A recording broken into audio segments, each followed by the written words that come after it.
Colombianos no caigan en la trampa de ciertos medios de comunicación que insisten en vender una supuesta crisis de seguridad, ni tampoco en las falsedades de la extrema derecha que acusa al presidente de la República de desmantelar las Fuerzas Armadas, porque los números, las cifras en este contexto hablan por sí solas. La política de seguridad nacional del jefe de Estado está logrando éxitos rotundos, incluso en lugares como Medellín, donde el alcalde Federico Gutiérrez, pero también el gobernador del departamento de Antioquia hacen hasta lo imposible para crear esta narrativa de que el presidente odia la ciudad, odia el departamento y los ha dejado a la suerte. Esta línea es repetida por candidatos presidenciales de la extrema derecha, del uribismo más rancio, como María Fernanda Cabal, Miguel Uribe, Paloma Valencia, la candidata disfrazada Vicky Dávila, quienes buscan sembrar pánico y caos para ofrecer seguridad como solución. Por eso, en un encuentro con comandantes de la Policía Nacional,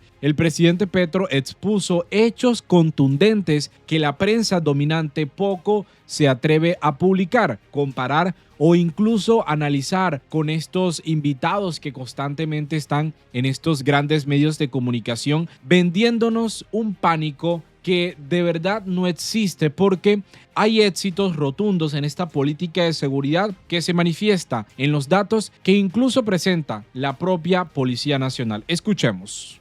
Y es algo que uno no debe olvidar, porque la prensa, como vive de la chiva del día, pues hace que la gente se olvide y nos traza, por ejemplo, cosas como estamos viendo una crisis de seguridad cuando no es cierto, y desvaloriza el trabajo, digamos, por mantener una relativa seguridad cuando comparado en el tiempo ha sido exitoso. Habría que ver por qué, porque si ustedes cogen las tasas del 93 en Medellín y Bogotá, Medellín conquistó en ese año la tasa de homicidios más alta del mundo, no solo de ese año, sino desde ahí hasta el momento. No sé si haya aparecido otra ciudad. 400 homicidios por cada 100.000 habitantes, más o menos. Y Bogotá llegó casi a 100, 93, ¿no? 89, algo así, en el año 93. Cali, no tengo el dato aquí. 90 fue, por 100.000 habitantes. Entonces, comparado eso con las cifras de hoy, pues indudablemente nos traza un éxito de la sociedad y el Estado colombiano, que bien amerita decir, analizar y publicar. Porque si uno se pone a pensar en el largo recorrido, diferentes gobiernos, diferentes perspectivas, diferentes directores, diferentes capacidades en el tiempo de la policía y de las fuerzas militares, pues pasar de 400 homicidios hoy, Medellín no aumenta, según esta cifra, Medellín disminuyó menos 8.7 en estos 2 mesecitos, todavía no hay que, solo analizando este principio de año, pero sigue disminuyendo, es decir, casi que podría asegurar que la tasa de homicidios, si continúa así Medellín, proyectada a fin de año, nos daría que bajó de 10 homicidios por 100.000 habitantes. Ese es un tema muy claro. En principio uno diría un pacto entre bandas, porque las ha habido en todo este tiempo, incluso con los gobiernos, para mostrar buenos resultados. Pero entre el 93, 7 años más 25, 32 años, esto no es un asunto de pactos, esto es un asunto real. Bajar de 400 a 10. Y si se baja de 10, según los estándares internacionales, cosas arbitrarias, pero sí se usa, se estila, deja de ser una ciudad violenta. Se coloca como ciudad violenta aquella que su tasa de homicidios en estándares internacionales, el indicador fundamental es la tasa de homicidios. Se considera que no es violento si es menos que 10 por cada 100.000 habitantes y empieza a ser una ciudad violenta si supera 10. En este caso, pues Medellín rompe el récord porque de la ciudad más violenta del mundo pasa a ser una ciudad no violenta.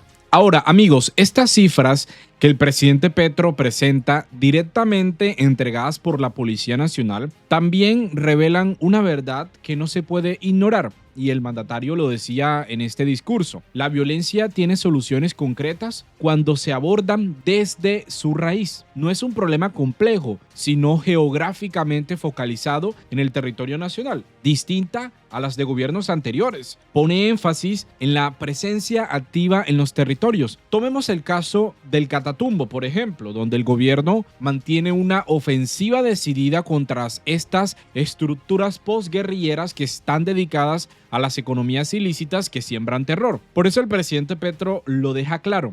no se trata de llegar con garrote al territorio, no se trata de imponer esa visión de seguridad sobre estas regiones donde llega la presencia del Estado, sino hablar con la ciudadanía, hablar con los propios habitantes de este territorio para buscar una seguridad. ¿Y dónde se enfoca esto y cuál es el ejemplo un poco más verificable? La sustitución del cultivo de hoja de coca, donde el presidente Petro dice lo siguiente en su trino: en este momento, y lo digo con orgullo, el ELN ha sido detenido y la mitad de la zona cultivada de hoja de coca en Tibú, el municipio con más hectáreas de hoja de coca del mundo, ha sido inscrita en el programa de sustitución voluntaria de cultivos. El ELN ha sido contenido, lo dice el presidente Petro, porque este éxito radica en la voluntad campesina del Catatumbo para transitar hacia economías lícitas, no en la fumigación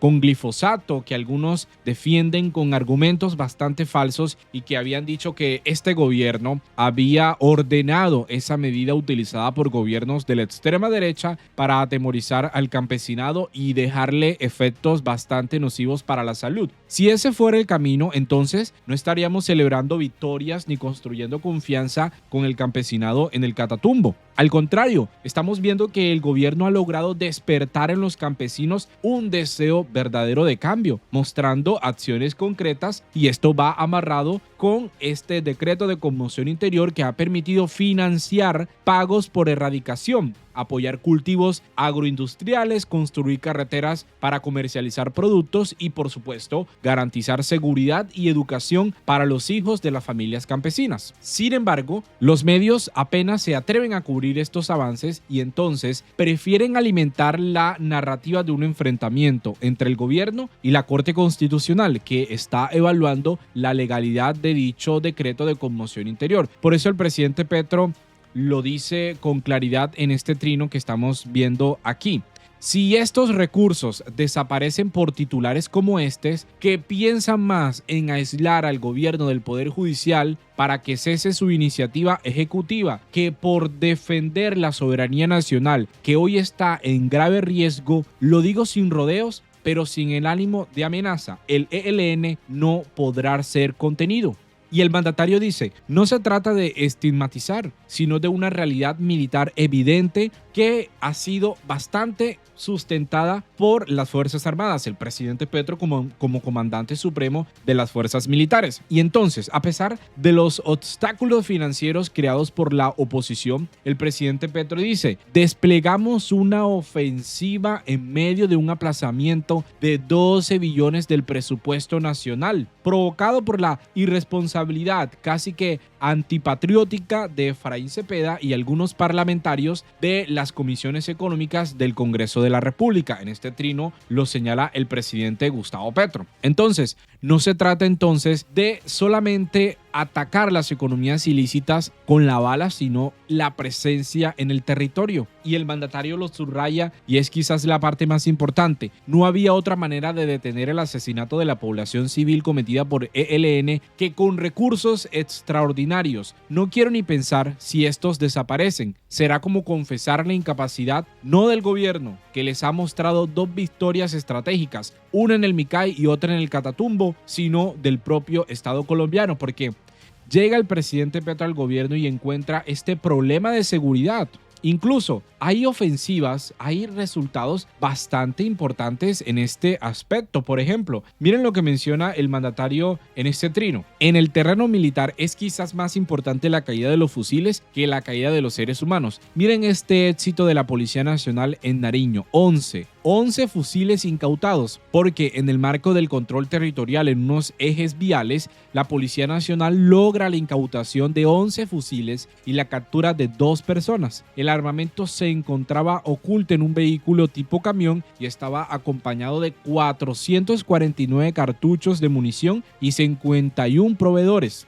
Con este resultado se afectan los componentes logísticos empleados para las confrontaciones entre grupos armados ilegales en la región del país. Son resultados que por supuesto tenemos que ver. Y aquí hay un anuncio del Ministerio de Defensa que vale la pena hablar, vale la pena compartir. El ministro parte de una premisa que el gobierno ha dicho y que estoy seguro que se va a mantener. El Catatumbo no está solo. Llegaron a ese territorio el ministro de Defensa, el Ministerio de las TIC, el ministro de Educación y por supuesto la directora de la Dirección de Sustitución Voluntaria de Cultivos de Uso Ilícito para reafirmar el compromiso del gobierno con la recuperación integral de este territorio. Vamos a ver alguna parte de lo que dijo el ministro porque verdaderamente se pone sobre la mesa esta visión bastante integral que se ha mantenido en estos territorios históricamente ocupados por bandas delincuenciales dedicadas a las economías ilícitas. La hermosa zona del Catatumbo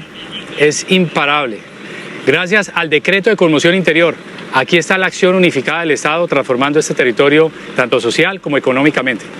Nuestro presidente y siempre ha dicho el gobierno nacional que la estrategia es 30% militar y policial que le corresponde a defensa, pero el 70% el resto de los sectores como acción unificada.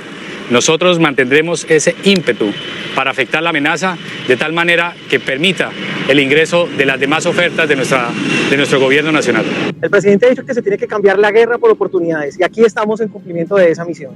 Nosotros hoy desde el MINTIC, en compañía de los dos ministerios que nos acompañan, nosotros queremos entregar no solo computadores, sino también saber el uso del Internet, para qué es el Internet.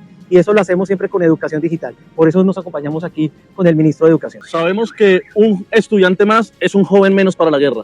Por eso esta acción coordinada. El Estado llega aquí de manera articulada, no de manera aislada, para establecer una política pública de cambio en el Catatumbo. 6.787 estudiantes nuevos van a verse beneficiados con esta política articulada. 630 computadores, más de 41 proyectos de mejoras de establecimientos educativos y de proyectos de infraestructura nuevos. 6 sedes que hoy mismo volamos aquí desde Cúcuta hacia el municipio de Tibú, que van a verse beneficiadas con este programa articulado que, insisto, tiene que ver con otra estrategia clave, y es que no haya deserción en los tránsitos de la básica a la media ni de la media a la superior, y 6 instituciones de educación superior que están dispuestas a ofertar programas universitarios, técnicos y tecnológicos en los establecimientos educativos del Catatumbo. Entonces se trata de cambiar la guerra por oportunidades y es una visión bastante integral que se ha tenido en este gobierno. Vamos a dejar hasta aquí este video, amigos y amigas. De verdad, mil gracias por conectarse. Yo los invito a que por favor se suscriban al canal, a que compartan la información y por supuesto deje sus opiniones en los comentarios. Esa es la ayuda fundamental para continuar con este ejercicio democrático e informativo con el país, y es la única forma de que podamos mantenernos en estas redes sociales. Nos vemos en una próxima oportunidad.